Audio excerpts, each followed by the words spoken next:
Hello and welcome to my YouTube.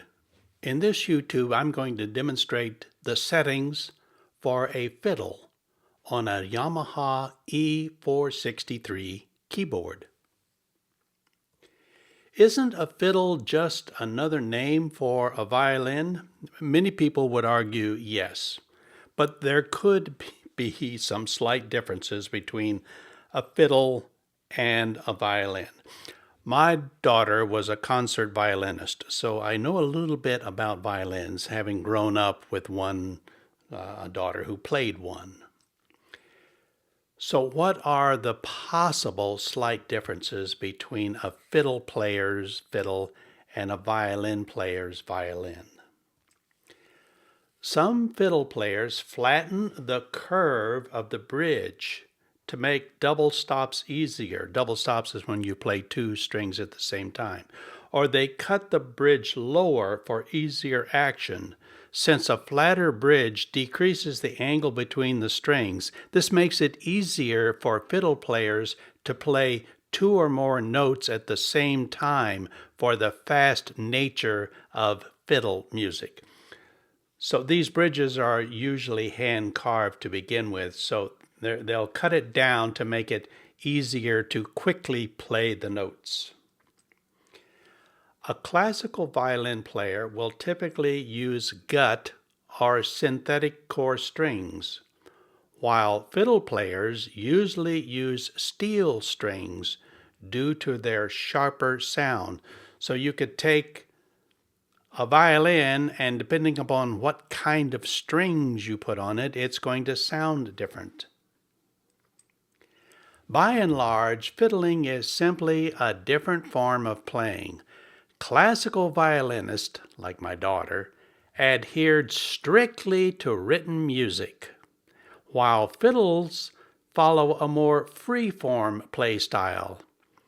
As opposed to the more technical nature of a violin music, fiddlers often use techniques such as string bending or double stops and triple stops where two or more strings are bowed simultaneously.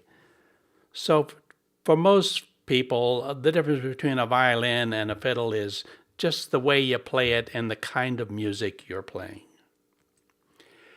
So this is what I've done. I've gone into my E463 and I've taken two instruments, two voices, and I've combined them. I used voice number 81, which is a violin, as my main voice.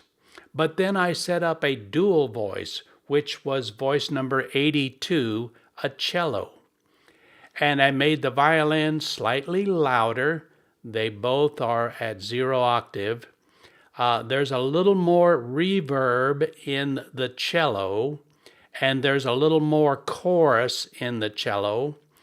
The violin is slower on the attack, which means it's quicker. When you hit a note, it comes up to full volume quicker, whereas the cello, it took it a little longer to reach full volume. The violin has a slow release, so when you let go of the note, it lingers longer than the cello, which was set at 75. I didn't mess with the cutoff, and I have more resonance in the violin voice. So this was strictly trial and error. There's no magical formula. You can't go anywhere and read about how to set this up. It's simply, I tried it, I messed around with it a little bit, and I got a sound that I thought sounded like what I wanted. All right? So let's go live to the E463 and let's hear this fiddle that I have set up. Now I have to play something, so I have chosen my favorite piece of fiddle music. Back in 1990, there was a documentary on public television called The Civil War. It was a 12-part series by Ken Burns. And one of the theme songs for this documentary was a song called Ashcan Farewell. It's a piece written by a guy named J. Unger. And I instantly fell in love with this piece of music, along with millions of other people. So what I'm going to do is I'm going to play my variation of Ashcan Farewell. Enjoy.